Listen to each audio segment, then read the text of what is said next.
Dr. Anupam Acharya. He is associate professor in Government Law College, Gurugram. And Acharya साहब का जो है expertise तो बहुत लंबा चौड़ा है, लेकिन आज जिस विषय पे वो बात करने वाले हैं वो हमारे प्रिंसिपल साहिबान के लिए बहुत इंपॉर्टेंट साबित होगा, ये मैं एश्योर कर सकता हूँ। तो डॉक्टर साहब, ज्यादा आपका समय ना लेते हुए, on the behalf of department of school leadership SCERT Haryana and NCHL NIEPA और सभी हमारे पार्टिसिपेंट के बिहाफ पे हम आपका स्वागत करते हैं सेशन में, और साथ साथ धन्यवाद भी करते हैं कि आपने अपने बिजी शेड्यूल में से, और वो भी बच्चे को आप यहाँ पे लेके आए थे, still you are in hospital, और आप हमारे साथ जुड़े हैं, इसके लिए तहे दिल से बहुत बहुत धन्यवाद।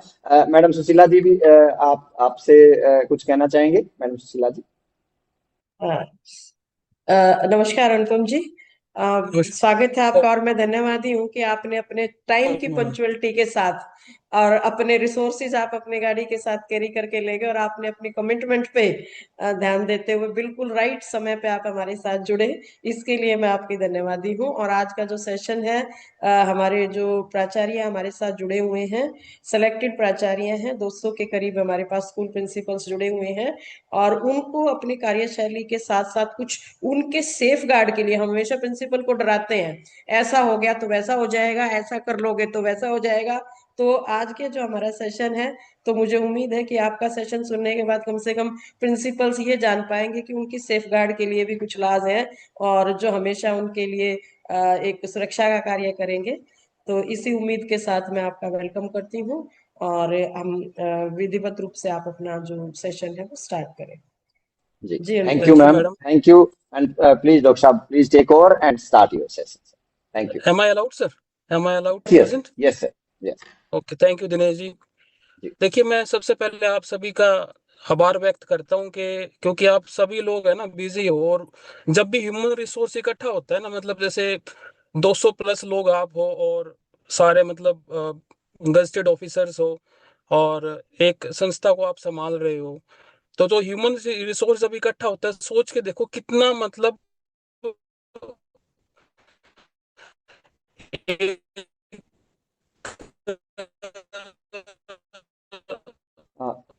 डॉक्टर साहब, आवाज आपकी शायद ब्रेक हो रही है। तो एससीईआरटी को हम थैंकफुल हो इस चीज के, और एक ऐसा प्लेटफॉर्म दिया जिसपे हम बात कर सकते हैं।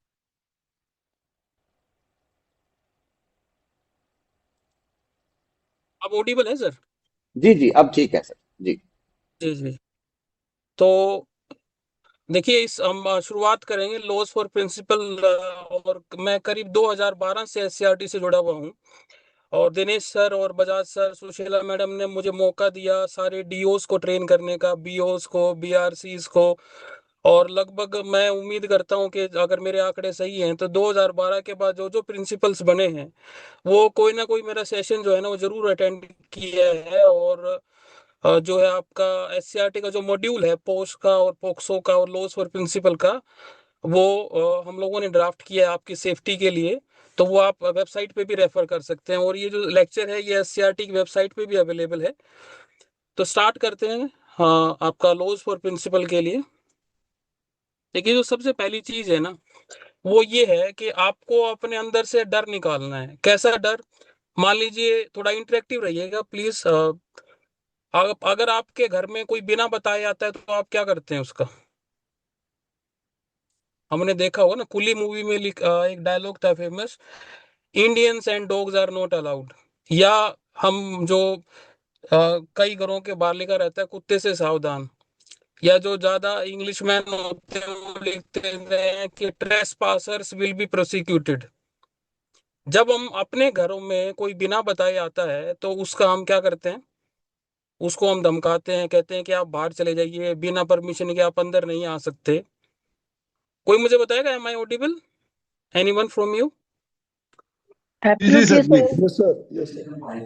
Okay okay okay. तो सेम बात आपके स्कूल पे अप्लाई होती है। स्कूल का जो प्रिंसिपल है वो उस स्कूल का मालिक है, कानून की नजर में वो स्कूल का मालिक है। अब कोई भी व्यक्ति किसी भी स्टेटस का, मैं क्यों आपको बता रहा हूँ, कोई पत्रकार आ गया आपके स्कूल में, आपको धमकाने लग गया कि ये कैसे स्कूल चला रहे हो XYZ, समाज का तथाकथित कोई ठेकेदार आ जाता है, वो कहता है कि जी स्कूल में ये चीज नहीं है, वो चीज नहीं है, पीने का पानी नहीं है, लड़कियों की सुरक्षा की व्यवस्था प्रॉपर नहीं है, ये नहीं है। गांव का सरपंच आ जाता है, ताले लगा देता है स्कूल को। होता है ना ऐसा? बताइए, यस और नो? यस। यस। होता है ना? हाँ जी। तो और ऐसे व्यक्ति, उनको कोई काम नहीं है, उनका एकमात्र मकसद है अपनी पहचान बनाना। और वो चाहे कोई व्यक्ति परेशान हो, चाहे स्कूल चलता चलता बंद हो जाए, कोई फर्क नहीं है, चाहे क्लासेस डिस्टर्ब हो, चाहे प्रिंसिपल साहब डिस्टर्ब हो, उनको कोई फर्क नहीं पड़ता। अब उसको हम कहते हैं ट्रेसपास। यदि कोई व्यक्ति आपके घर में बिना आपकी परमिशन के आता है, उसको हमने कहा ट्रेसपास। और यदि ऐसा व्यक्ति, देखिए आपकी धारा 441 आईपीसी इसकी बात करती है, अब भारतीय न्याय संहिता हो गया है। वो कहते हैं कि सबसे पहले देखिए, कह रहे हैं कि generally a person commits the crime of criminal trespass when he और शी एंटर्स और remains on others property without the consent of the owner.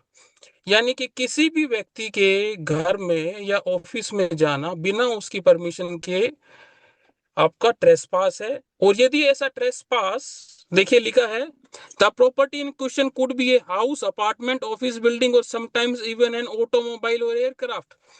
आप गाड़ी चला रहे हैं, गाड़ी में बैठे हैं, कोई व्यक्ति बिना आपसे पूछे गाड़ी का दरवाजा खोल के आपको परेशान करता है, या आप एरोप्लेन में भी हैं, या अपनी गाड़ी में हैं, ऑफिस की बिल्डिंग में हैं, घर में हैं, अपार्टमेंट में हैं, तो आपका आर्टिकल 21 कॉन्स्टिट्यूशन ऑफ इंडिया अनुच्छेद 21 बात करता है राइट टू प्राइवेसी की। अगर वो ब्रीच करता है तो ऐसा व्यक्ति क्या करता है, वो क्रिमिनल ट्रेसपास करता है। ये दो चीजें होगी। देखिए सबसे पहले तो आप नोट कर लीजिए, मैं आपसे अनुरोध करूंगा कि कुछ समय के लिए स्टूडेंट बन जाइए, क्योंकि जो स्टूडेंट होता है वो सीखता है। और आपको बहुत कुछ आता है और मैं आपको बिल्कुल नहीं सिखा पाऊंगा, बस मेरा प्रयास है आपको कुछ चीजें बताने का, क्योंकि हम किसी न किसी सब्जेक्ट पे एक दूसरे से आगे हैं। और ये जो मेरा विषय है, इस पे थोड़ा सा मेरा जो अनुभव है, वो शायद आप लोगों से थोड़ा सा एक कदम आगे है, और कई विषयों में आप मेरे से आगे होंगे। तो जो आपका हम यहाँ पे फोकस कर रहे हैं वो ऑफिस बिल्डिंग पे कर रहे हैं, कि यदि आपके ऑफिस में बिना आपकी परमिशन के कोई व्यक्ति आता है तो वो ट्रेसपास है। और यदि ऐसा व्यक्ति, देखिए धारा 441 यहाँ पे क्या कह रही है, कि whoever enters into or upon property in the possession of another with an intent to commit an offense। यदि वो अपराध करने की मंशा से आता है तो ऐसा व्यक्ति क्या करता है, क्रिमिनल ट्रेसपास करता है। कैसे? सबसे पहले तो देखिए ये तीन यहाँ पे वर्ड है, इंटिमिडेट, इंसल्ट और अनॉय एनी पर्सन। आपको इंटिमिडेट करने के लिए, आपको धमकाने के लिए, इंसल्ट आपकी इंसल्ट करने के लिए, और अनोय आपको परेशान करने के लिए, तीन चीजें होगी यहाँ पे, इंटिमिडेट, इंसल्ट और अनोय। और साथ साथ में देखिए, एक तो बिना परमिशन के आया, और ये तीन में, तीनों की या तीनों में से एक की। पहली बात, कोई भी व्यक्ति आके कहता है कि मैं फला न्यूज़पेपर का पत्रकार हूँ और ये दिखाइए आपके पेपर कैसे चल रहे हैं, तो वो बिना परमिशन के आया। पहली बात तो उसके पास कोई अधिकार नहीं है इस तरीके का, आ, बिना आपकी परमिशन के आए, क्यों आपके घर में नहीं आ सकता तो आपके ऑफिस में कैसे आएगा। वो हम सेफ गार्ड्स पे भी बात करेंगे, एक बार पहले कंसेप्ट को समझ लें। और दूसरा देखिए, with having entered, lawfully entered into, unlawfully remains there. आपकी परमिशन से तो आया, आपने कहा आप बाहर जाइए, नहीं जा रहा है, और साथ साथ में तीनों या तीनों में से कर रहा है, क्या क्या, इंटिमिडेट कर रहा है, इंसल्ट कर रहा है, या अनोय कर रहा है, तो वहां पे क्या कर रहा है ऐसा व्यक्ति, क्या कर रहा है, क्रिमिनल ट्रेसपास कर रहा है। और सजा देखिए 447 में, इंग्लिश में कहते हैं सेक्शन, हिंदी में कहते हैं, उर्दू में कहते हैं धारा। धारा 447 कह रही है कि जो इम्प्रिजनमेंट है वो 3 महीने की या फाइन या दोनों हो सकता है, तो 3 महीने तक की यहाँ पे सजा रहेगी। अब आपने देखिए यहाँ पे दो चीजें हैं जो आपको बड़ी ध्यान से समझनी पड़ेंगी। एक तो, क्या मोबाइल की रिकॉर्डिंग वैलिड है?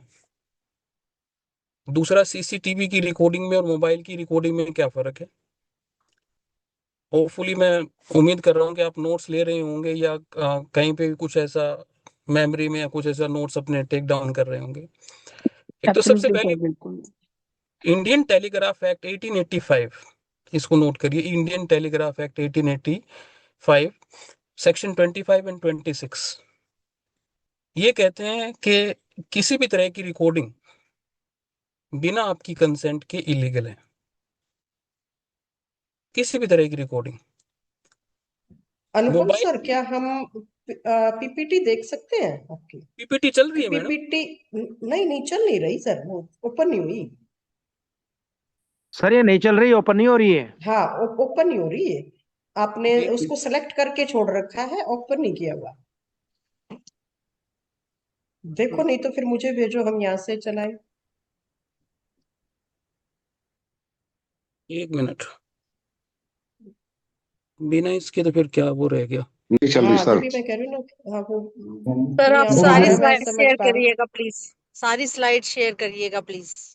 हाँ हाँ हाँ। One participant can share at a time. Multiple participant can share simultaneously. हूँ। नहीं नहीं, आपको को होस्ट You बना are रखा है, you मैं are आप शेयर कर सकते। you are screen sharing ऐसा लिखा है। Is it हाँ, you visible? Are screen share तो लिखा हुआ है, लेकिन वो हम्म स्क्रीन पे जो आपने लाज ऑफ प्रिंसिपल है उसको क्लिक भी कर रखा है, लेकिन वो ओपन नहीं हुई फाइल आपकी। वैसे हम आपके उसकी स्क्रीन देख पा रहे हैं लैपटॉप की। उस लैपटॉप की स्क्रीन पे बाकायदा आपका जो लाज ऑफ प्रिंसिपल डॉक्यूमेंट में, हाँ अब आया सर, अब आ गया। yeah. हाँ, अब आ गया है। अब Okay आप okay. जिस ला पे थे उस पे हाँ पहुंच सकते हैं। हाँ, Right. स्लाइड शो कर लेंगे तो फुल पे आ जाएगा। हम्म। ऊपर से हाँ स्लाइड शो करें जी। करंट स्लाइड से हाँ, या बिगिनिंग से जो भी। हाँ जी सर, अब आगे चलें। हाँ Is it visible now? Yes. हाँ हाँ हाँ, नाउ इट इज विजिबल जी। अब देखो, पता है आप सबको मैं बताऊं कमाल की बात, पावर पॉइंट में क्या होता है ना कि power goes the point also goes. ये ऑनलाइन का तो मतलब सबसे ठीक। बड़ा डिसएडवांटेज ये है कि इफ हाँ यू आर नॉट वेल वर्जेंट या सब अगर ठीक ठाक नहीं बैठती ना तो फिर गड़बड़ हो जाती है। एनीवे, क्रिमिनल हाँ ट्रेसपास पे बात कर रहे थे और देखिए अगर मैं अपना यहाँ पे आपको तो दिखाऊं, ये जो तीन वर्ड थे, इंटिमिडेट, इंसल्ट और अनॉय, कि यदि कोई भी व्यक्ति आपके स्कूल में आता है और आपको धमकाता है, इंटिमिडेट करता है, इंसल्ट करता है या परेशान करता है, अनोय करता है, या आपकी परमिशन से आया और वापस नहीं जा रहा है, आपने मना कर दिया और फिर इन तीनों में से या तीनों कर रहा है, तो ऐसे व्यक्ति क्या कर रहा है, क्रिमिनल ट्रेसपास कर रहा है। और धारा 447 में 3 महीने तक की सजा और जुर्माना, जो कि 500 रुपये तक हो सकता है या दोनों हो सकते हैं। तो यहाँ पे हम बात कर रहे थे कि Indian telegraph act 1885, section 25 and 26, दूसरा information technology act 2000, IT act 2000, section 66E and section 69। अब इन और आर्टिकल 21, इनका कंबाइंड इफेक्ट ये है कि यदि कोई व्यक्ति आपके ऑफिस में आके मोबाइल से रिकॉर्ड कर रहा है तो वो रिकॉर्डिंग कोर्ट में रेलिवेंट तो है, एडमिसिबल नहीं है। यहाँ पे दोनों वर्ड्स का डिफरेंस समझिए। रेलिवेंट तो है कि यदि आपके खिलाफ और दूसरे एविडेंसेस हैं, साक्ष्य हैं, तो it is one of the evidence, it is relevant but not admissible. Corroborative तो है, हेल्पिंग तो है, पर कंक्लूसिव नहीं है। Once again I am repeating the words, corroborating तो है, कंक्लूसिव नहीं है, यानी कि केवल उस रिकॉर्डिंग के बेस पे आपको सजा नहीं हो सकती या आपके खिलाफ एविडेंस जनरेट नहीं हो सकती कि भी कुछ भी वो दिखा रहे हैं। क्योंकि क्या होगा, कोई रिकॉर्डिंग मान लीजिए आप किसी ने की, वो सबसे पहले जाएगी आपकी एफएसएल में, फोरेंसिक साइंस लैब में जाएगी, वहां पे उसकी टाइमिंग, उसकी वॉइस वॉइस सैंपल लिए जाएंगे कि जो व्यक्ति बोल रहा है उसी की वॉइस है, ये जो टाइम है ये उसी टाइम पे हुआ है, फिर जो जिस फोन से हुआ है वो फोन साथ में जाएगा। समझ पा रहे हैं मेरी बात को? वो जो फोन है वो भी साथ में जाएगा, क्योंकि ऐसी किसी ने रिकॉर्डिंग भेज दी वो नहीं एडमिसिबल होने वाली, वो नहीं रेलिवेंट हो सकती, एडमिसिबल नहीं होगी। एडमिसिबल कब होगी, जब वो जो फोन जिससे ली गई है वो फोन जाएगा, उसकी जो वीडियोज हैं उसकी एक्यूरेसी चेक होगी, उसका वायबिलिटी चेक होगी, उसकी टेक्निकल रिपोर्ट आएगी, डिजिटल फुटप्रिंट्स आएंगे कि इसी समय पे इसी व्यक्ति की आवाज है, ये वॉइस सैंपल वगैरह करके, तो फिर कहीं जाके वो उसकी ऑथेंटिसिटी एस्टेब्लिश होती है। तो वो रेलिवेंट तो है पर एडमिसिबल नहीं है। अब दूसरा देखिए इसका कॉन्ट्रास्ट क्या है, सीसीटीवी। सीसीटीवी लगाने एक तो सबसे पहले तो ये काम करो, आप 5100 रुपये ना अपने स्कूल के नाम दान कर दो। कैसे? 5100, 5,000 4,5,000 रुपए का सीसीटीवी आ जाएगा, वो आप सबसे पहले एक तो मेन गेट पे लगाइए और दूसरा अपने ऑफिस में लगाइए। अब आप कहोगे कि सर क्या जरूरत है इसकी? आपको जो स्कूल है ना वो आपका ही है, 24x7 है। आपके 5 बजे जाने के बाद आपका चौकीदार या जो उसके साथ का कोई बच्चा या कोई व्यक्ति जो ऐसे ही आता है आपके स्कूल में घूमते फिरते और वो मदद करता रहता है, वो क्या क्रिमिनल एक्टिविटी कैरी आउट कर रहा है स्कूल में 5 बजे के बाद आपको नहीं पता। ताश खेल रहे हैं, चलो खेलो। ड्रिंक कर रहे हैं, चलो कर लिया 1%। अदरवाइज तो drinking at public places is prohibited और school is one of the public places. अब मान लीजिए कोई क्राइम हो गया पीछे से, कि कोई मार पिटाई हो गया, झगड़ा हो गया, किसी बच्ची को ले आया या कुछ और ऐसे उलट पुलट काम कर दिए, तो उस केस में आपकी रिस्पॉन्सिबिलिटी फिक्स होगी या नहीं होगी? आप 2 महीने छुट्टी पे थे, आपका बच्चा बॉक्सिंग में या रनिंग में फर्स्ट आता है, आप स्कूल में आते ही कहते हो मेरे स्कूल का बच्चा। ना आपको रनिंग के नियम पता है कि कैसे दौड़ते हैं, ना आपने उसी कोई ट्रेनिंग कराई, ना आपको बॉक्सिंग के जो रिंग है उसका साइज का मेजरमेंट पता, लेकिन आप कहते हो मेरे स्कूल का बच्चा। अब उसी स्कूल का बच्चा कोई ऑफेंस कर देता है तो आप कहते हो मैं छुट्टी पे था या छुट्टी पे थी। तो क्रेडिट आपका तो डिसक्रेडिट भी आपका है। अब इसको इस चीज से बचने के लिए ये जो सबसे पहली बात है कि सीसीटीवी गेट पे लगाइए और आपके ऑफिस में कम से कम लगाइए। ऑफिस में आप ऐसा बटन भी लगवा सकते हैं कि साउंड ऑन करनी हो तो साउंड ऑन कर सकते हैं, पिक्चर हमेशा ऑन रहनी चाहिए। क्योंकि आपको नहीं पता है, यदि आप मेल मेल अधिकारी हैं और कोई फीमेल आती है और उसकी मंशा ठीक नहीं है, वो आपको फंसाना चाहती है, तो वो कुछ भी कह सकती है कि जी मेरे साथ ये छेड़छाड़ की, ये वो किए। फिर आप सोचो कि अगर सीसीटीवी होता तो उस समय मैं सेव हो जाता। ये छोड़िए, कई ऐसे इंसिडेंट आए हैं मेरे पास कि जी 2,000 रुपये मांग रहे थे हमसे मार्कशीट देने के, और जब कोई लोग आ गए तो ये मना कर रहे हैं। इस तरह की कोई झूठी एप्लीकेशन एफिडेविट पे दे देता है तो भी एंटी आपका करप्शन एक्ट में केस दर्ज हो जाता है आपके खिलाफ, और वो जांच होती रहती है, चाहे भले ही आप बाद में दोषी ना पाए जाओ। तो इन चीजों से बचने के लिए ऊपर वाला देख रहा है, ये इस थ्योरी के साथ यदि आप काम करेंगे, सीसीटीवी लगवाएंगे, तो वो आपको प्रोटेक्ट करेगा कहीं ना कहीं। अब जब भी सीसीटीवी लगवाएंगे उसके अंदर आपने देखा है वार्निंग डिस्प्ले होना मस्ट है एज पर लॉ, कि you are under CCTV surveillance, आप सीसीटीवी कैमरा की निगरानी में हैं। तो यदि उस वार्निंग के साथ रिकॉर्डिंग होती है, आपने वार्निंग लिख दी, डिस्प्ले कर दिया, और आपने रिकॉर्डिंग की कि ये व्यक्ति इतने बजे आया, इतने बजे तक रहा, इसकी ये एक्टिविटीज यहाँ पे हैं, तो वो लॉफुली वैलिड है। इसका मैं एग्जांपल दूसरे तरीके से आपको देता हूँ। मान लीजिए आप कार चला रहे हैं अपनी, या बाइक स्कूटी जो भी आप चलाते हैं, आपने जेब्रा क्रॉसिंग को क्रॉस कर दिया और गाड़ी पार्क कर ली, या आपने रेड लाइट जंप कर ली। अब वहां पे ट्रैफिक कैमराज हैं, वो आपकी फोटो क्लिक करते हैं। वो जब तक आप खड़े रहते हैं रेड लाइट पे वो क्लिक करता रहता है, बाद में जब उनको वेरीफाई करते हैं कि ऑफेंस हुआ है कि नहीं हुआ, फिर घर पे चालान भेजते हैं। क्यों?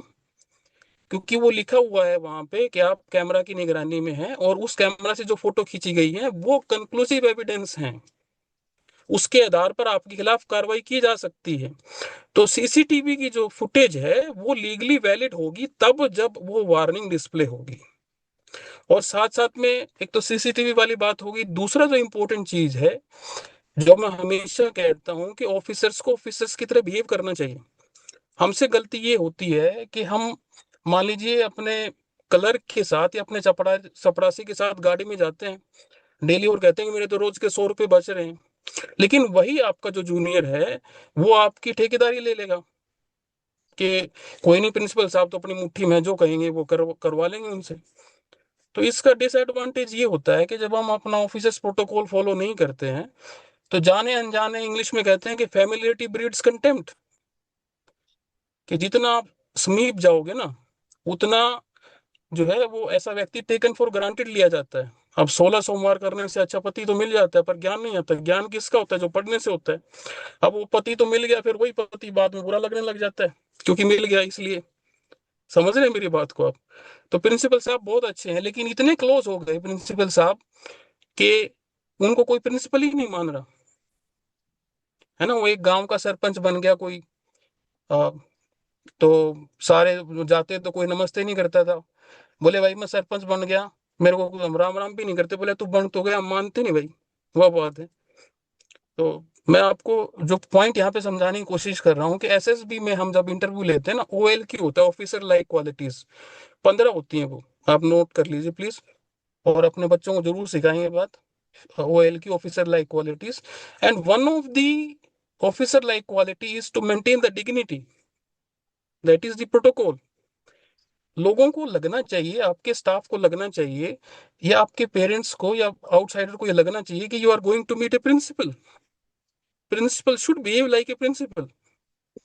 और इतना एक्सक्यूज मी करोगे सर, तो। सर जी जी। सर आपका ओरल वर्जन आपके मैच नहीं कर रहा पीपीटी के साथ।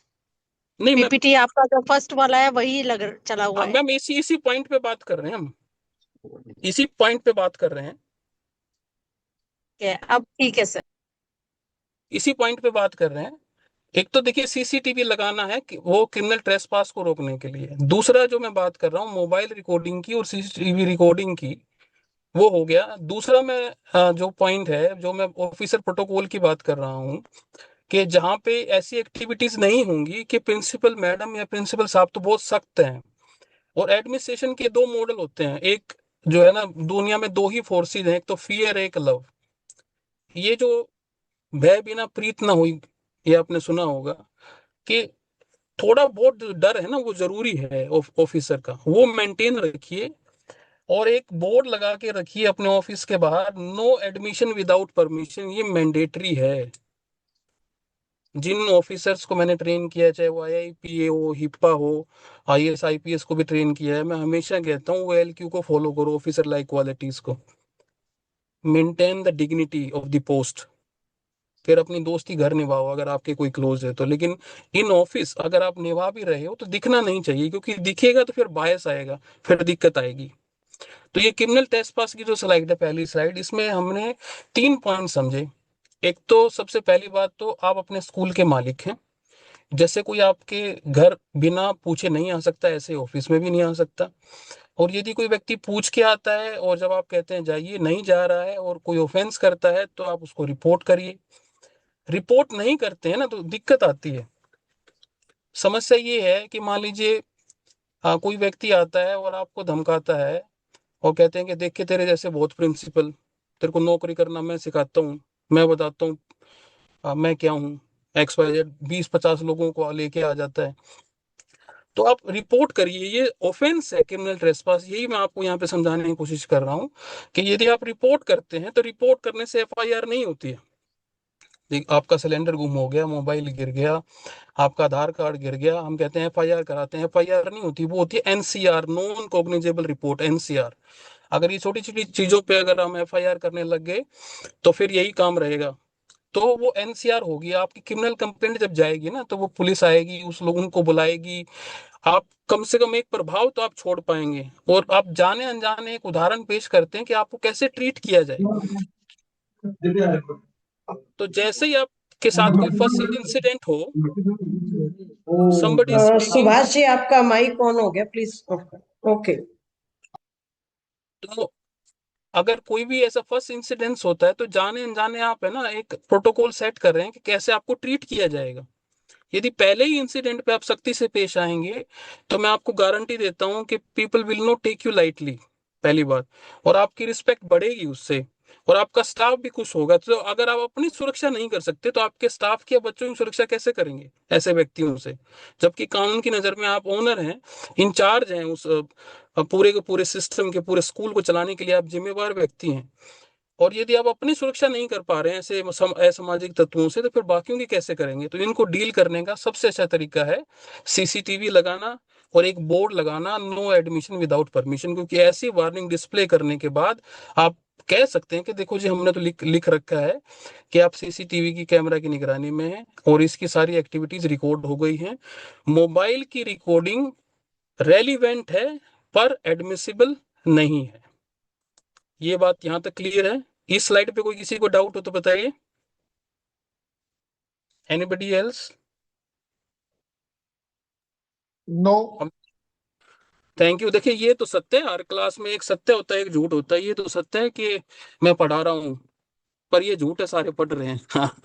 सर हमारे ऑफिसर कहते हैं कि इसमें लगाना नहीं है, क्या नहीं लगाना सर? ये नो एडमिशन विदाउट परमिशन। जो ऑफिसर्स आते हैं हमारे डीओ और अदर ऑफिसर की भी आपने ऐसा क्यों लगाया? प्रिंसिपल तो ऑफिस तो सबके लिए खुला है। हाँ तो आप लिखो ना उस ये कि भी this office is open for all, लेकिन पूछ के तो आएगा ना। जी मेरा जो पॉइंट है, आप इसे बताओ, जी। आपकी मीटिंग चल रही है, उस मीटिंग में ऐसे ही आ जाएगा कोई भी व्यक्ति? नहीं नहीं, उसमें तो नहीं आएगा, पर और मतलब व्यक्ति की अगर भी आप ऐसे। नहीं सर, ये है ना हाँ, ऑफिसर उसमें प्रोटोकॉल। पीएन पीएन होता है बाहर बैठा हुआ, तो मतलब जैसे आप बोलो कि ये परमिसेबल है पर एडमिसेबल नहीं है, तो अगर हम ऐसा लिख दें तो शायद मे बी ये। नहीं, एक्सक्यूज मी सर, पीएन को डिप्यूट करके रखिए ना, कि कोई भी अगर हाँ आए जी, तो वो पहले उनसे हाँ जी, हाँ जी, कंसर्न वही पूछे रखा, कि किस रिलेटेड है, वही फिर रखा, वो आपसे वही मिले होता है आके। जी। हाँ, इन स्पाइट ऑफ दिस कि अगर आप नहीं लिख हम्म, सकते हैं तो फिर आप पीएन को हम्म, डिप्यूट करके रखें इस काम के लिए। सर जी। मतलब ये तो, मतलब मुझे नहीं लगता कि इस बोर्ड पे लिखने पे किसी कोई आपत्ति होना चाहिए। इट इज लीगली वैलिड, कोई गलत बात थोड़ी ना कह रहे हैं आप वहां पे।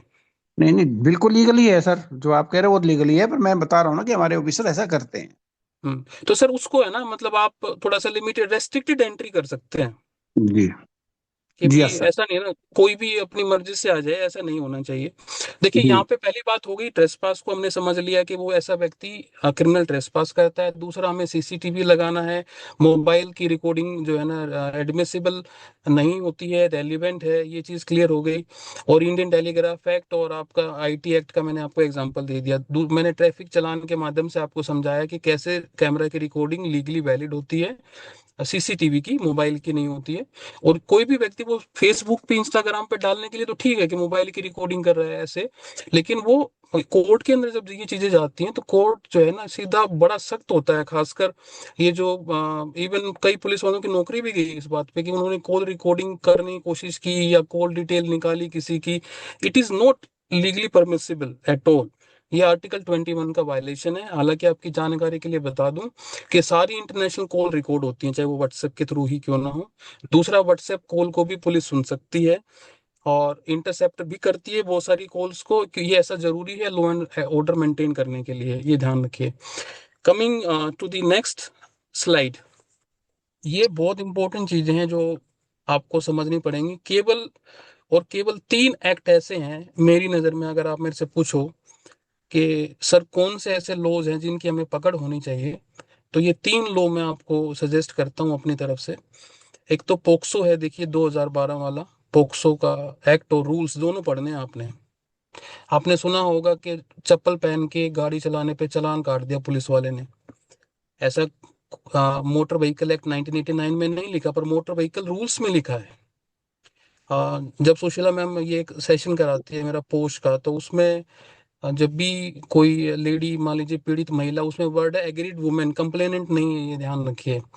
पोस्ट के अंदर एग्रीड वुमेन अपनी शिकायत लेके आती है तो उसको 6 कॉपी जमा करानी होती है। ये कहाँ पे लिखा है? ये 2013 का जो लॉ है, आप सेकंड नंबर पे जो देख रहे हैं, उसमें नहीं लिखा है, ये रूल्स में लिखा है। पोस्ट जो रूल्स हैं 2013 के, वहां पे लिखा है रूल नंबर 6 में कि 6 कॉपीज आपको जमा करानी पड़ती हैं जो कंप्लेंट की। तो मैं एक बार स्टार्टिंग से आपको ब्रीफली थोड़ा सा एक्सप्लेन कर देता हूँ पोक्सो जो है आपका। देखिए पोक्सो के अंदर सबसे इम्पोर्टेंट बात यह है कि हमारा जो स्वभाव है भारतीयों का, कि दोनों पार्टीज को बुला लो, सुन लो। पोक्सो ये कहता है कि एक ही समय पे विक्टिम और एक्यूज्ड को आप इकट्ठा नहीं बुला सकते, उनको अलग अलग बुलाइए, क्योंकि ऐसे में वो बच्चा डर सकता है और ये इलीगल है ऐसा करना एज पर पोक्सो एक्ट। दूसरा, पुलिस वाला भी आता है तो वो सिविल ड्रेस में आएगा, पुलिस के ड्रेस में नहीं आता है। ये दूसरी बात है।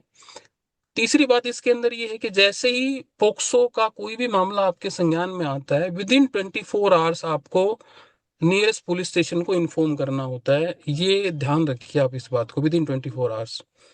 अगर 24 घंटे में संभाल सकते हैं तो संभाल लीजिए, नहीं तो पुलिस को रिपोर्ट करिए। हमारा जो स्वभाव होता है ना मामले को दबाना, क्राइम को रिपोर्ट करिए, क्राइम को नहीं दबाना है। अदरवाइज क्या होता है, केस में प्रिंसिपल साहब रिटायर भी हो गए, बाद में पुलिस ने उसको इन्वेस्टिगेशन में ज्वाइन करा लिया क्योंकि लड़की ने सुसाइड कर लिया, वो लगा पता, तो पीछे से ही फॉलो हो रहा था जो सिस्टम है। तो अगर ऐसा कोई भी मामला आता है तो तुरंत उसको पुलिस को इन्फॉर्म करना विद इन 24 आवर्स, ये मैंडेटरी है, ये ध्यान रखिए। और दोनों को इकट्ठा नहीं बुलाना है, अलग अलग बुलाइए। और दूसरा जो इसमें एक बड़ा इंपॉर्टेंट एस्पेक्ट है जो आपको समझना चाहिए, कि ये जो 18 साल से नीचे के बच्चे हैं ना, सर मैडम मैं आपसे हाथ जोड़ के विनती कर रहा हूँ, ये है ना एक तरीके के ये लगाइए आप बारूद के ढेर पे बैठे हैं, sorry to use this word.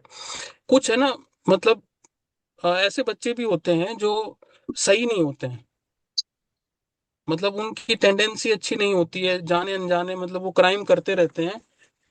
तो ऐसे बच्चों को आइडेंटिफाई करना ये बहुत जरूरी है। अगर आप नहीं करेंगे तो आपके स्कूल में कोई ना कोई ऐसी अप्रिय घटना हो जाती है जो आप नहीं चाहते।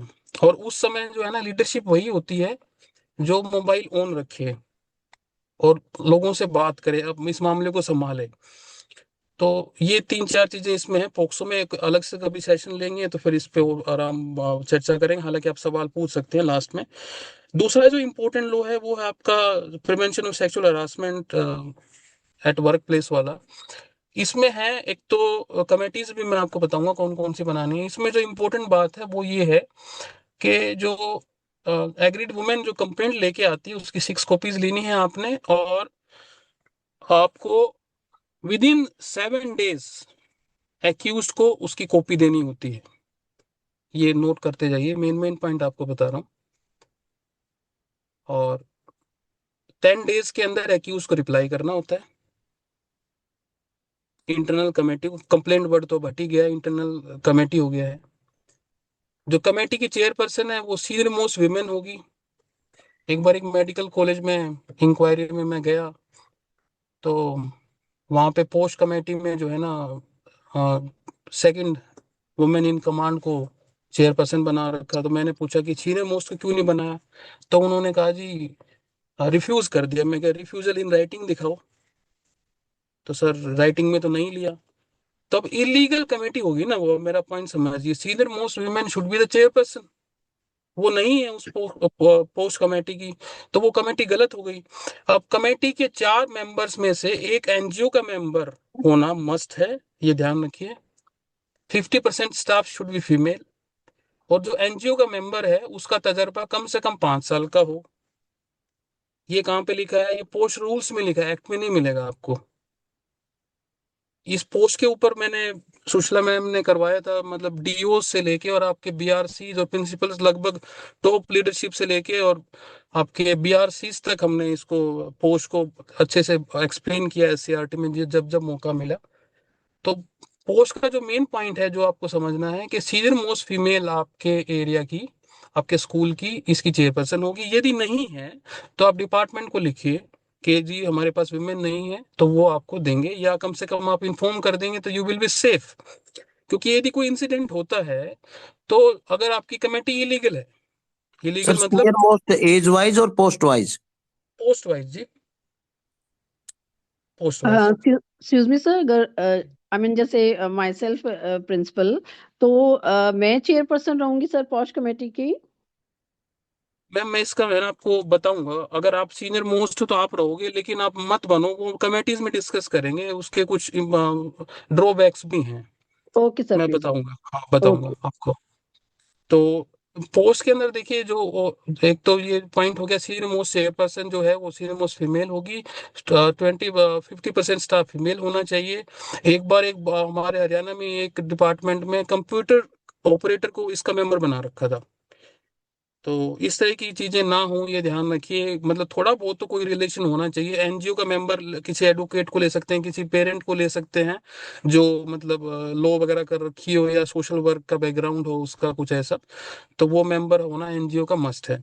दूसरा, यदि ऐसी कोई कंप्लेंट आती है ना तो आप उसमें पेड लीव का प्रावधान है। फीमेल को 3 महीने की पेड लीव मिलेगी, और ये एक्स्ट्रा ऑर्डिनरी होती है अपार्ट फ्रॉम अदर लीव्स। इसके लिए आप डिपार्टमेंट को लिखिए कि as per the provisions of post act she may be granted, क्योंकि वो आप उस समय कुछ समय के लिए उसको दूर कर देंगे प्रॉब्लम प्लेस से, और जो एक्यूज है उसको ट्रांसफर करेंगे किसी और में, उसके लिए आप रिक्वेस्ट डालेंगे। तो ये इमीडिएट स्टेप लेना होता है, ये ध्यान रखना आप।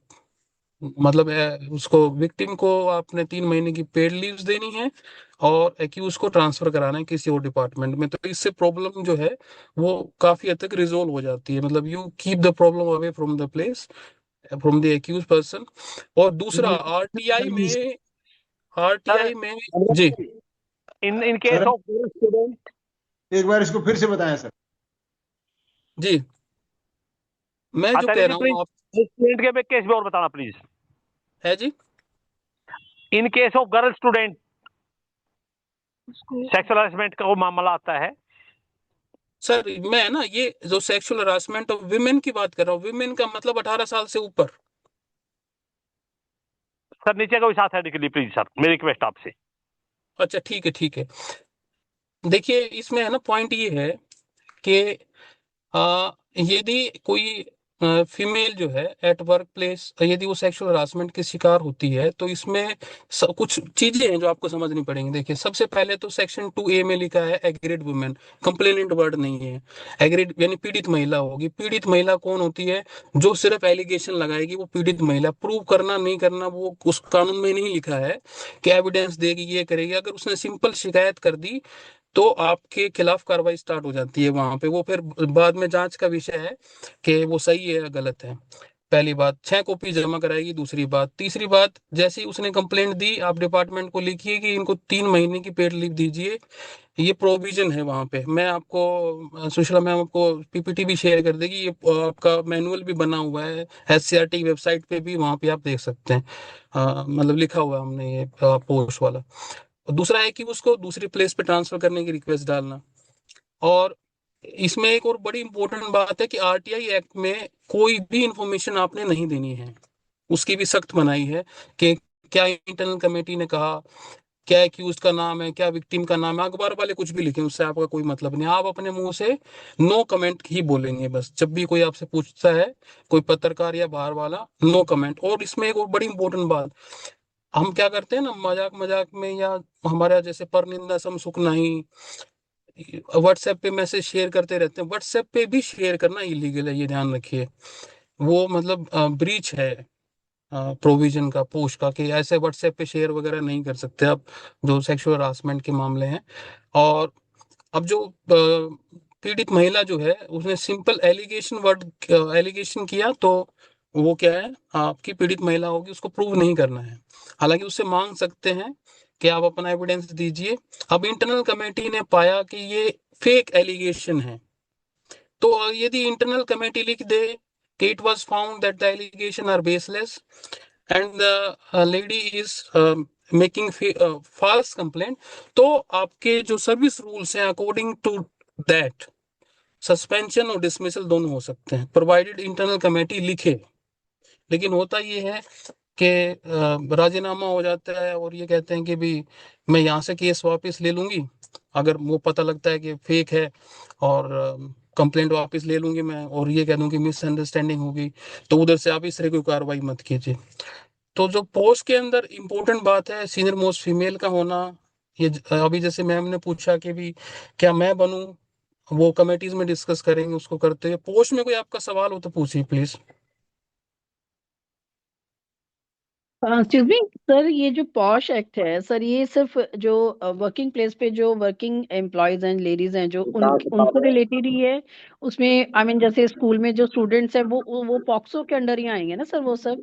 हाँ बिल्कुल आएंगे जी। ये देखिए sexual harassment of women at work place पे, वर्क प्लेस पे वो वर्किंग है या नॉन वर्किंग है, आपका चपड़ासी है, गार्डनर है, गेट कीपर है, कोई भी फीमेल, इवन आपकी डॉक्टर सोसाइटी साहब, में गेट शायद कीपर है। मैडम ये पूछना चाह रहे हैं, जो मुझे समझ में आया कि जो हमारे बच्चियां हैं जैसे 11th 12th में वो 18 इयर्स के हैं, तो मैडम जी शायद ये पूछना चाह रहे हैं कि वो उनको प्रोटेक्शन के लिए उन पे पोस्ट का रहेगा या पोक्सो का रहेगा, शायद ये पूछना चाह एग्जैक्टली रहे सर, हैं। एग्जैक्टली जी जी यही जी क्वेश्चन है सर। बिल्कुल राइट क्वेश्चन। मतलब सही क्वेश्चन पूछना भी एक आर्ट है। Thank you for that. Now it is thank you so clear. Much sir. Yes yes welcome. Point ये है कि यदि ऑफेंस होता है, देखिए वर्ड है सेक्सुअल ऑफेंसेस पोक्सो में। यदि सेक्सुअल ऑफेंस होता है तो वो तो पोक्सो में जा रहा है। और हरासमेंट जो वर्ड है उसकी बहुत बड़ी डेफिनेशन है, वो सेक्शन 2N में लिखा है कि लिटरल हरासमेंट क्या होता है। और सेक्शन 3 क्लोज 2 लिख लीजिए प्लीज। सेक्शन 3 क्लोज 2 में लिखा है कि एडवांस सेक्सुअल हरासमेंट क्या होता है। अब फॉर एग्जांपल किसी का हाथ पकड़ना, आंख मारना और इस तरह की कोई भी एक्टिविटी करना, इनडिसेंट एक्टिविटी करना, ये आपका लिटरल सेक्सुअल हरासमेंट है। लेकिन ये कहना कि लाल रंग के सूट में तुम बहुत अच्छी लगती हो, सॉरी मैं थोड़ा सा आपको समझाने के लिए वर्ड इस्तेमाल कर रहा हूँ, या आज आप बहुत सुंदर लग रहे हैं, आप ऐसे ही कपड़े पहना करो, या कायदे में रहोगी तो फायदे में रहोगी, अदरवाइज मैं तेरा नौकरी करना मुश्किल कर दूंगा।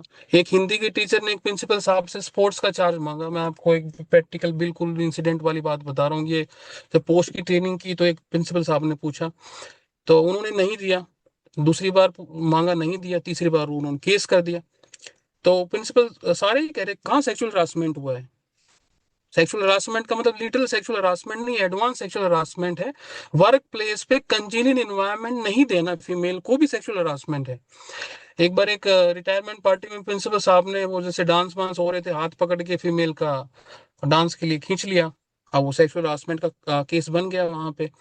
तो जब ये 2013 का अमेंडमेंट आया ना क्रिमिनल लॉ में, तो पुलिस वालों को ट्रेन किया तो कहते गुरुजी 30 सेकंड महिला को घूर लें, मान लो घड़ी लेके बैठ जाएं और 29 सेकंड पे स्टॉप कर दें, 30 सेकंड पूरे नहीं हुए तो कोई धारा बनेगी। तो मेरा जवाब ये था वहां पे कि कानून का शिक्षक होने के नाते, और इतना मैं ट्रेन करता हूँ सभी को, मतलब ऑफिसर्स को भी, पुलिस को भी, तो ऐसा कोई प्रावधान नहीं है कानून में समय का। ये महिला की मर्जी है, 30 सेकंड छोड़ो 30 घंटे घूरो आप। समस्या ये है वहां पे जो सेक्सुअल हरासमेंट में वर्ड है, प्लीज नोट कर लीजिए, that is unwelcomed gesture, unwelcomed. तो यदि ऐसा कोई वहां पे हम प्रूव कर पाए कि हम मान लीजिए 1-2 साल से साथ थे, बाद में ये चार्ज लगाया है, तो वो सेक्सुअल हरासमेंट का वहां पे चार्ज नहीं लगेगा। पॉइंट ये है कि गर्ल स्टूडेंट भी कवर होंगी, आपका गेट कीपर भी कवर होगा, आपके घर की नौकरानी भी इसमें कवर होती है। किसी भी तरह का फीमेल जो है वो वर्क प्लेस पे, right from your gate to your office to your home, including mid day meal cook sir also.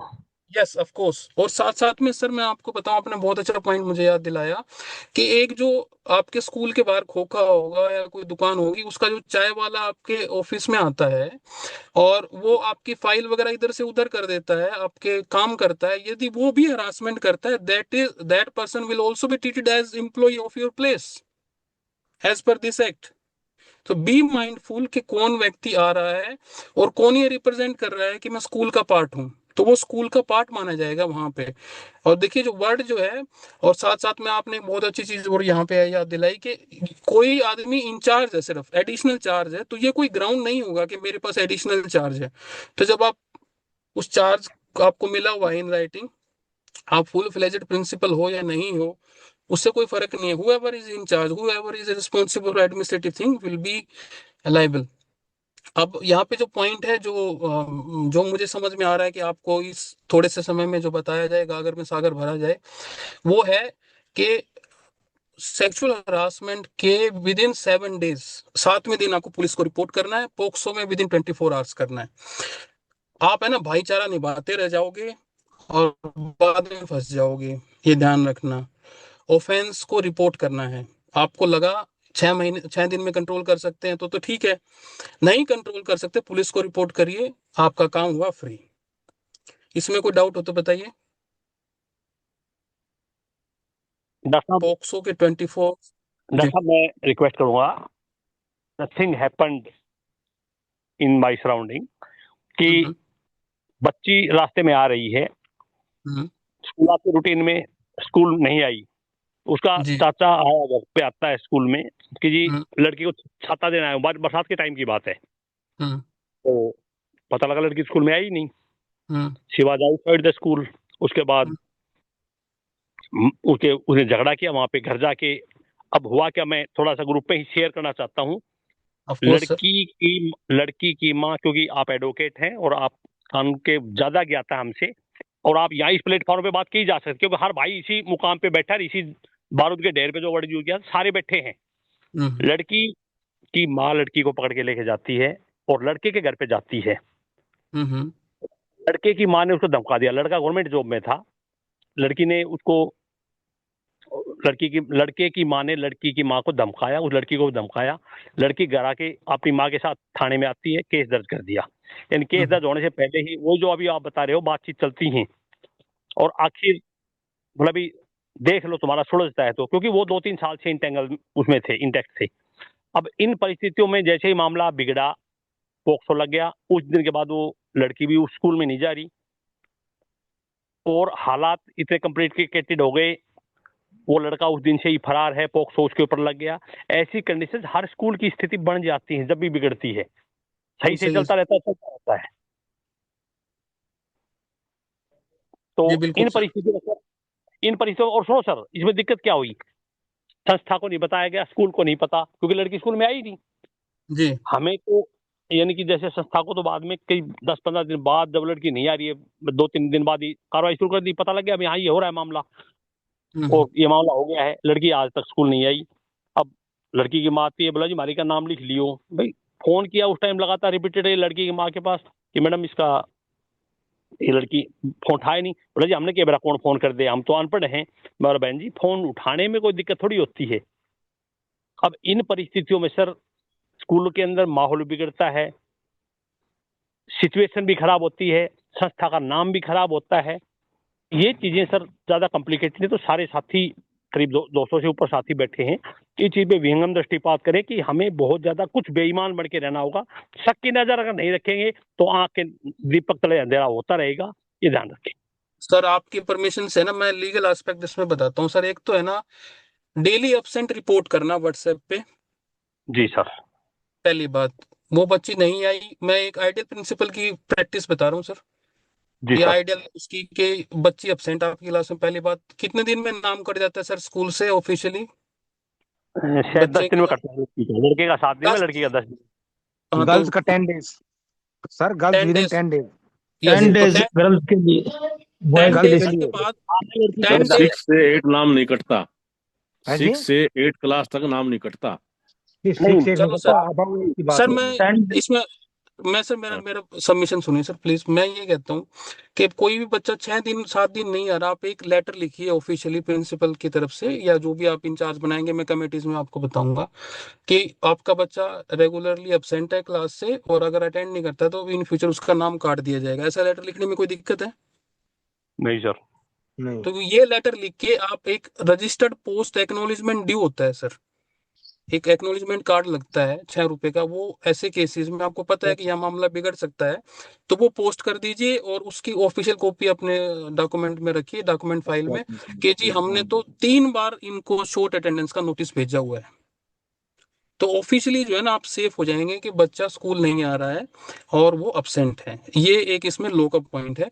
और जो वो लेटर डिलीवर हो ना हो उससे भी कोई फर्क नहीं है, क्योंकि इंडियन एविडेंस एक्ट जो है ना, भारतीय साक्ष्य अधिनियम जो नया बना है, वो ये कहता है कि अगर आप ये जो कोर्ट के अंदर आपका रजिस्टर्ड पोस्ट की स्लिप दिखाते हैं, तो it is presume that the letter has been delivered. ये कानून में माना जाएगा कि वो लेटर डिलीवर हो गया, तो आप इस तरीके से सेफ हो जाएंगे। ये दूसरी बात हुई सर। और तीसरा इसके अंदर जो सबसे इम्पोर्टेंट जो एस्पेक्ट है वो ये है कि क्राइम को रिपोर्ट करना। अब कौन करेगा वो अभी कमेटीज में आपको डिस्कस करते हैं। जो पोस्ट के अंदर और कोई सवाल हो तो बताइए सर, फिर इसको कवर अप करें। चलिए देखिए, तीसरा है आपका indecent representation of women act 1986। ये क्या है? अभी आपने सुना होगा मकबूल फिदा हुसैन ने तो सरस्वती माँ की कोई न्यूड पिक्चर बना दी थी, तो ही वॉज प्रोसिक्यूटेड। आपका कोई स्कूल का डांस है, कोई सांस्कृतिक कार्यक्रम है, उसमें कैसे गाने बज रहे हैं, ये आपकी जिम्मेवारी है। वो किसी धर्म को, किसी जाति को ऐसे हर्ट ना करे, तो वो थोड़ा सा ध्यान दे लें। तो वहाँ पे आपका indecent representation of women prohibition act police इस्तेमाल करती है। तो वो थोड़ा सा एक बार आप केयरफुली वॉच करें, कि खुद जरूर देख लें, या किसी जिम्मेवार व्यक्ति की जिम्मेवारी लगाएं कि वो देखे कि भी कोई भी ऐसा पब्लिक परफॉर्मेंस जो हो रही है आपके स्कूल की तरफ से, उसमें किसी महिला को अपमानित या डिग्रेड नहीं किया गया, उसकी छवि को, ये थोड़ा सा ध्यान रखेंगे। तो तीनों लॉज क्लियर हैं सर मैडम? जी सर। जी सर। तो सुशीला मैडम से रिक्वेस्ट कर लेंगे कि कभी सैटरडे संडे जब भी होगा तो वो इसको डिटेल में डिस्कस कर लेंगे, मतलब ऑफिशियल भी जरूरत जी नहीं, सर, हम हम अनऑफिशियल भी जरूर कर सकते हैं। इस पे करा लेंगे, मैनेज कराएंगे सर आपका थोड़ा सा लंबा सेशन इस पे। ठीक है डॉक्टर जी। साहब इसलिए शॉर्ट किए गए हैं सेशन, मैं सभी साथियों को बता दूं कि लंबा ऑनलाइन में सर थोड़ा सा आपका तो बड़ा इंटरेस्टिंग है, कई बार ये होता है कोई ऐसे टॉपिक्स होते हैं ना तो वो बोरियत हो जाती है उसमें ऑनलाइन सेशन में, तो हमने सर 1 ये आवर तो का इसलिए रखा है सर ताकि ब्रीफ एक ये आप सबका प्यार है सर, मतलब जो फीडबैक में हमेशा ए प्लस ही गया सर मेरा। Thank you for that.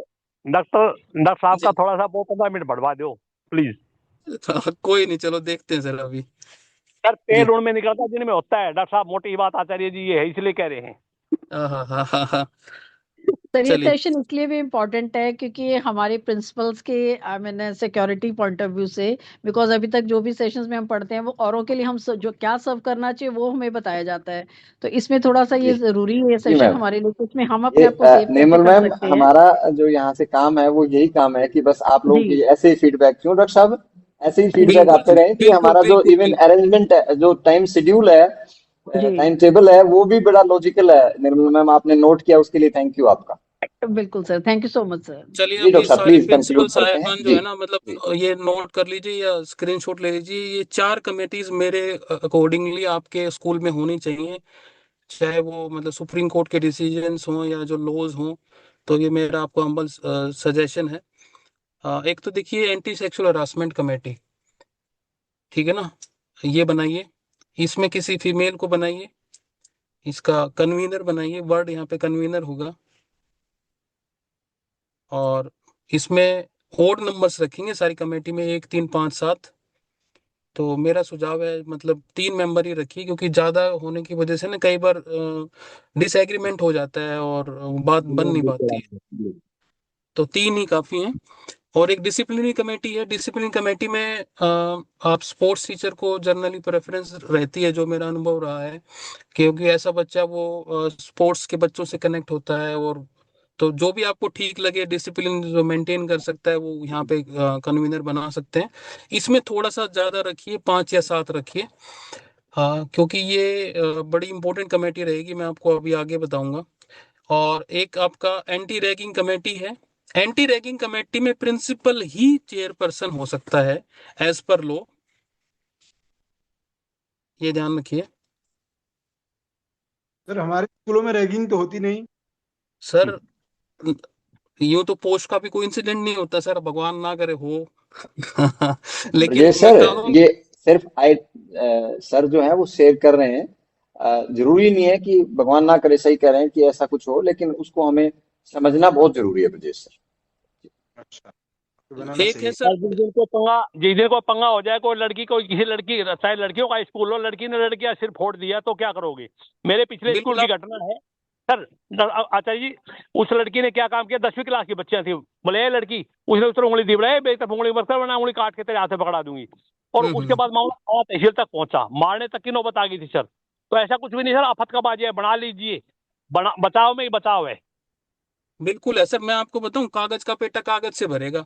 कोई इंसिडेंट हो गया ऐसे उसमें और वो हाईलाइट हो गया, आपसे जवाब मांगा गया, तो आप क्या कहेंगे, मैं आपको वो बता रहा हूँ। अभी बताता हूँ सर, बहुत अच्छा पॉइंट रेज किया आपने। एंटी रैगिंग कमेटी में प्रिंसिपल साहब ही हो सकते हैं, आप रखिए इसमें, लेकिन साथ में जो आपका को कन्वीनर है वो किसी ऐसे व्यक्ति को रखिए जो थोड़ा सा समझदार हो, आपकी बात को सुन ले। और एंटी रैगिंग स्क्वाड में आप किसी भी टीचर को कन्वीनर बना सकते हैं, इसमें स्टाफ को भी इंक्लूड करिए और आपके गार्ड वगैरह को भी इंक्लूड करिए। एंटी रैगिंग स्क्वाड का काम है, हर स्कूल में ऐसे एरियाज होते हैं जहाँ पे ऐसी आपराधिक घटनाएं हो सकती हैं, उनको रेगुलरली चेक करना। पानी जहाँ पे पीते हैं वहाँ पे बार बार राउंड लेना। अगर आप ये चीजें करेंगे तो कभी भी ऐसी आपको नहीं होगी, क्योंकि रैगिंग क्रिमिनल ऑफेंस है, ये ध्यान रखिए। तो गर्ल्स टॉयलेट को चेक करना बकायदा, बॉयज टॉयलेट को चेक करना, गार्ड को भेज के या जो भी आपका पीएन वगैरह उनको चेक कराइए। जब आप स्कूल छोड़ते हैं तो ये चेक करिए कोई किसी कमरे में रह तो नहीं गया, क्योंकि बहुत अच्छी टेंडेंसी है आजकल हम देख रहे हैं, बच्चे जो है ना वो बाहर जाने का खर्चा भी बचाते हैं स्कूल में रह के, ऐसे बहुत सारे अनहैप्पी इंसिडेंट्स भी आए हैं। अच्छा, आप यहाँ पे देखिए जो एंटी रैगिंग कमेटी जो है उसको और एंटी सेक्सुअल हरासमेंट को आपने डिसिप्लिन में ले जाना है सर, सबसे पहले। कोशिश करिए। डिसिप्लिन में ये फायदा होगा कि डिसिप्लिन कमेटी में आप रजिस्टर बनाइए चारों कमेटीज का, कि हमने ये यहाँ डेली विजिट की और नथिंग वाज फाउंड। पोस्ट के अंदर आपको रिपोर्ट भेजनी होती है, ठीक है ना, विद इन 6 मंथ रिपोर्ट भेजनी होती है डीसी साहब को, एसडीएम साहब को, जो भी आपका प्रोटोकॉल है वहां पे, कि कोई भी इंसिडेंट नहीं हुआ। जैसे हम 0 ITR भरते हैं ना, ऐसे ही आप मान लीजिए लगातार 10 सालों से आप रिपोर्ट भेज रहे हैं कि कोई भी इंसिडेंट नहीं हुआ और 11वें साल हो गया, तो आपके पास क्या प्लस पॉइंट है कि सर देखिए 10 साल में हमने भेजा हुआ है कि कोई भी इंसिडेंट नहीं हुआ, 11वें साल हो गया, अनहैप्पी इंसिडेंट, हम इसको ठीक करेंगे, आगे से नहीं होगा। आपने कोई रिपोर्ट ही नहीं भेजी आज तक, जबकि वहां पे मैंडेटरी वर्ड है, ना कोई रिपोर्ट भेजी, ना कोई आपने मतलब इसमें कोई एक्टिविटी कराई। इन चारों कमेटीज के अंदर कम से कम साल में 2 एक्टिविटी कराइए। मान लीजिए एंटी सेक्सुअल हरासमेंट कमेटी है, वो सेव गर्ल चाइल्ड के ऊपर, बेटी बचाओ, इस तरह से कोई भी 2 एक्टिविटीज कर सकती है। मुझे बुला लो, मुझे आपसे पैसे की रिक्वायरमेंट नहीं है ना। वैसे तो 7,000 रुपये घंटा, लेकिन 2012 से मेरा कमिटमेंट है कि भी जो भी SCRT में प्रिंसिपल्स हैं, क्योंकि मैं दिल से बड़ी खुशी होती है आप लोगों को देख के कि आपके आने के बाद कुछ चेंजेस आएंगे अच्छे। जो नए बने हैं वो थोड़ा ज़्यादा सेंसिटिव हैं, तो मेरा एडवाइस बिल्कुल free, I am always available, nearest है तो मैं I will be there for you. अब कोई भी सेक्सुअल हरासमेंट का मैटर है, रैगिंग का मैटर है, तो उसको डिसिप्लिन में लेके जाइए। नहीं समझ रहा है तो आप इसको सेक्सुअल हरासमेंट कमेटी में लेके जाइए और कन्वीनर से और मेंबर से लिखवाइए, उनकी ये रिकमेंडेशन है, उस रिकमेंडेशन को फिर आप फॉरवर्ड करिए कंसर्न अथॉरिटी को। मेरा ये पॉइंट है यहाँ पे। तो यहाँ पे आपका एंटी रैगिंग कमेटी का प्रिंसिपल साहब को होना चाहिए, पर नहीं बनना आपने, यहाँ पे किसी और को बनाइए, यहाँ पे कन्वीनर किसी और को बना के और उनसे रिकमेंडेशन लीजिए। उस रिकमेंडेशन पे आप उसको फॉरवर्ड करेंगे कि भी please find the recommendation of this committee और on the basis of this forwarded for necessary action. तो ये कमेटीज होंगी, इनका रजिस्टर होगा, इसमें 2-2 एक्टिविटीज कैरी आउट करनी है, आपने रिपोर्ट बनानी है, अपने ऑफिस में रखिए। ये जो आप ऑफिस का रिकॉर्ड रखेंगे, it is admissible as an evidence. Even आप कोई डायरी रखते हैं, एक बार एक करप्शन एक्ट में एक प्रिंसिपल साहब के ऊपर, वो भी किसी प्राइवेट ऑर्गेनाइजेशन में रजिस्ट्रार के पद पे हैं, तो उनका कोई करप्शन का केस आ गया कि जी 5,000 रुपये किसी PN को दिए उन्होंने, जरूरत पड़ जाती है, फिर उसी PN ने करप्शन का चार्ज लगा दिया। तो उन्होंने कोई डायरी मेंटेन कर रखी थी कि 5,000 रुपये फलां को दिए, वो कोर्ट में एडमिसिबल हो गई वो डायरी, क्योंकि वो उनकी डेली रिकॉर्ड था।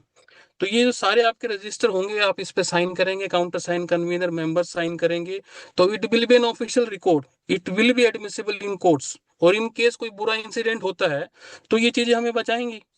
मेरा जो पॉइंट है आप यहाँ पे समझिए कि कोई भी बुरा इंसिडेंट 10 साल में नहीं हुआ, ये फर्स्ट टाइम हो रहा है। जो भी चूक है वो एक अलग पॉइंट है, कैसे डील करना है वो फिर हम, भगवान ना करे कभी किसी के साथ हो, तो जब तक आप हो, जब तक हमें कोई जरूरत पड़ेगी, तो I am always there to help you in any case. इन कमेटीज में कोई डाउट हो तो बताइए। सर सर ये मैं जैसे कमेटी बना दी, कन्वीनर कोई और है, तो हम उसको सीन तो कर सकते हैं ना एज ए प्रिंसिपल नीचे, सर उनके ये उनके 2 जो एक्टिविटी हम डालेंगे उसको सीन कर सकते हैं। सर आप है ना सीन करके उसको डाल दोगे तो आपकी नॉलेज में आ गया ना वो। अच्छा सर, हाँ। अब वो ऑफेंस है नहीं है, आपकी सीन करते आपकी नॉलेज में आ गया, फिर आपने रिपोर्ट क्यों नहीं किया? समझ रहे हो मेरी बात को आप? ये बहुत एक टेक्निकल पॉइंट मैं आपको यहाँ पे बता रहा हूँ कि कोई चीज है, मान लो आपको लग रहा है मोरली तो गलत लग रही है, पर लीगली गलत होनी चाहिए। मोरली कितनी भी गलत हो, अब किसी से पैसे लेके पैसे ना देना अपराध है, लेकिन 3 साल तक आपने पैसे मांगे नहीं, 3 साल के बाद आप लीगली मांग भी नहीं सकते, ना कोई कोर्ट केस कर सकते हैं, ये लॉ है, ठीक है ना। इंडियन लिमिटेशन एक्ट 1963 कहता है कि 3 साल के बाद आप किसी से पैसे नहीं मांग सकते अगर आपकी कोई इन राइटिंग ऑन रिकॉर्ड कोई डिमांड नहीं है उससे। तो ऐसे ही आपको लग रहा है ये ऑफेंस हो गया, बच्चे ने मारपीट कर ली, वो है या नहीं है वो तो जज साहब तय करेंगे, या कोई आपको कानून का जानकार बताएगा। पुलिस भी नहीं बताएगी, पुलिस तो सिर्फ केस दर्ज करके कोर्ट में भेज देगी। अब वो है या नहीं ये काम है जज साहब का बताने का। तो लेकिन पॉइंट मेरा यहाँ पे ये है कि अगर आप ये कमेटीज बनाएंगे, एक प्रॉपर एक्टिविटीज का रजिस्टर होगा कि हमने 2 सेमिनार यहाँ पे कराए, देखिए हम बार बार कराते रहते हैं, लोगों को बुलाते रहते हैं, समझाते रहते हैं कि ऐसा करो, ये रैगिंग ऑफेंस है, सेक्सुअल एक्टिविटीज हैं ये नहीं होनी चाहिए। और ये सारे के सारे वार्निंग जो है ना, स्टेचुटरी वार्निंग्स हैं जो भी, anti ragging is a criminal offence, sexual harassment is an offence, ये सभी बड़े बड़े अक्षरों में हिंदी और इंग्लिश में डिस्प्लेड होने चाहिए। ये भी कानून का नरेटिव है, इसको भी थोड़ा सा ध्यान रखिए, क्योंकि जाने अनजाने इसका फर्क तो पड़ता ही है। जी, तो यहाँ और पे किसी कोई डाउट साथी तो का कोई हाँ जी सर। डॉक्टर साहब सर, थोड़ा सा ब्रीफ करेंगे, क्योंकि हाँ जी, हमारे अगले रिसोर्स पर्सन भी आप लोगों के डॉक्टर साथ ही हैं ऑनलाइन। जी जी जी एक जी क्वेश्चन है मेरा, डॉक्टर प्लीज। साहब, जी हाँ जी डॉक्टर साहब, मैं जी नरेंद्र ये कुमार शामिल एंटी थे। सेक्सुअल हरासमेंट कमेटी आपने बताई, ये 2 बनेंगी? वैसे टोटल 4 बताई हैं आपने, तो उसमें पोस्ट की अलग और पोस्टों की अलग। हाँ जी, पोस्ट की सर अलग इसलिए रखनी है सर, पोस्ट का है ना सेंसिटिव मैटर है, जी, तो उसमें सीनियर मोस्ट बनाएंगे। हाँ और जी, हाँ ये जी, इसमें आप है ना इंटरचेंज कर ले, तो इसमें आप डिसिप्लिन में ले आते हो सारी चीजें। मेरा पॉइंट यहाँ पे ये है, हाँ जी, हाँ जी। नहीं, ठीक अगर है ना? तो इकट्ठी बनाते हैं सर, इकट्ठी जैसे बना दें ये पोस्ट और पोस्ट को वाली दोनों। वो आप सर बना लो सर, दोनों वो के रूल अलग हैं, दोनों के रूल अलग हैं, तो दोनों में अलग अलग मेंबर्स होते हैं, तो इसलिए वैसा वो 2 ही बनेंगी। सुशीला मैम, एक क्वेश्चन है मेरा, बड़ा रेलिवेंट है इसी लीगल सिस्टम से ही। अगर कोई व्हाट्सएप से एक एप्लीकेशन भेजते हैं कि मैं फलाने आदमी के खिलाफ, स्टाफ मेंबर के खिलाफ थाने में रिपोर्ट दर्ज कराने जा रहा हूँ, मैं आई सैंक्शन द लीव नहीं सर, और मेरे को लीव दी जाए इस भी आप पे? नहीं व्हाट्सएप से नहीं जी, आपको मेल करेगा। चलो मेल भी कर दी, हाँ जी, तो ग्राउंड पे हम उसको लीव सैंक्शन कर सकते हैं क्या? नहीं सर, कैजुअल लीव तो उसका राइट है ना, वो ग्राउंड बताना, तो वो बता रहा है, ना बताए तो भी कैजुअल लीव तो ले ही सकता है ना। नहीं, डिसरप्टिव एक्टिविटी के लिए थोड़ा होगी। नहीं सर, इसमें देखो 2 चीजें हैं, मैं आपको बड़ा क्लियर कर देता हूँ। सुशीला मैडम सिर्फ 5 मिनट लूंगा बस। हाँ सर, थोड़ा टाइम कंस्ट्रेंट है अच्छा, हमारे बिल्कुल पास। बिल्कुल, ठीक ठीक है, ठीक है, ठीक है। और नेक्स्ट पर्सन से भी मैं पहले ही हाथ जोड़ के माफी मांग लेता हूँ, है ना, थोड़ा सा। तो सर इसमें मेरा पॉइंट ये है कि ऑफिशियली ही होना चाहिए कम्युनिकेशन, तो ही लीव सैंक्शन करो। ग्राउंड वट एवर में भी, ग्राउंड उसकी अपनी जिम्मेवारी है, लेकिन है ना, इसको हम एज ए थ्रेट यूज नहीं कर सकते। अगर कोई भी महिला या कोई भी व्यक्ति ये कहता है ना कि मैं कोर्ट में देख लूंगा, धमकी दे रहा है, तो वो भी ऑफेंस है। या मैं पोक्सो की एफआईआर कटा दूंगी, या पोस्ट में एफआईआर कटा दूंगी, ये इस तरह की कोई थ्रेट है, तो that is also kind of extortion, और it is legally not permissible at all. नहीं, बस मैं तो इसको सर ये जानना चाह रहा था कि वो थाने में उसके खिलाफ रिपोर्ट दर्ज कराया, तो मैं उस पीरियड के लिए उसको लीव दूं ना दूं? ना दो सर, 2 कैजुअल लीव है, क्या दिक्कत है? ठीक। जी,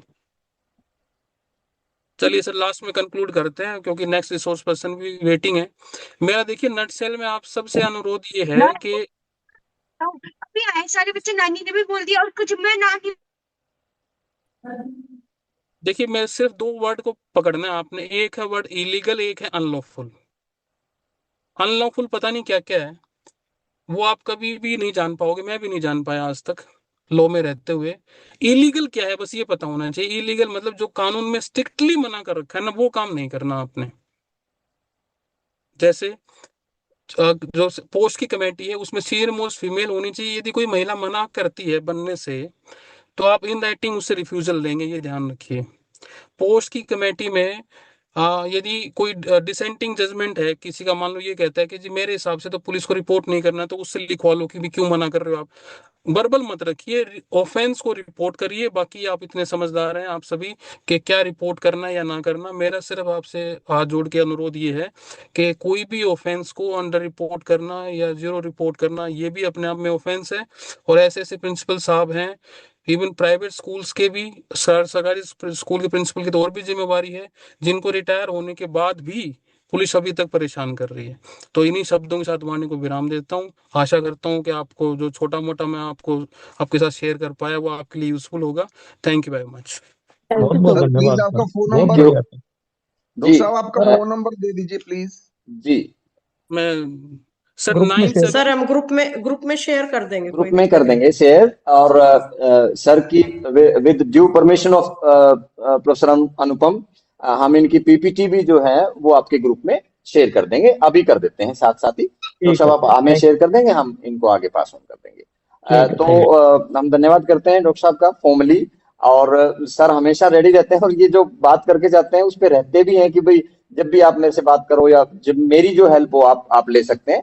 सो he is always there with us and principles को लेके बड़े मोटिवेटेड रहते हैं और डीओ तक हम इनको बुलाते हैं, क्लास 1 अधिकारियों की से बात करते हैं, बीओज एंड आपके सभी जो आपके ऊपर के जो अधिकारी हैं उनको भी सर सेशन देते हैं। तो thank you very much doctor साहब, धन्यवाद बहुत बहुत आपका, एंड आप ऐसे ही हमारे साथ रहिए, हमें बहुत बल मिलता है।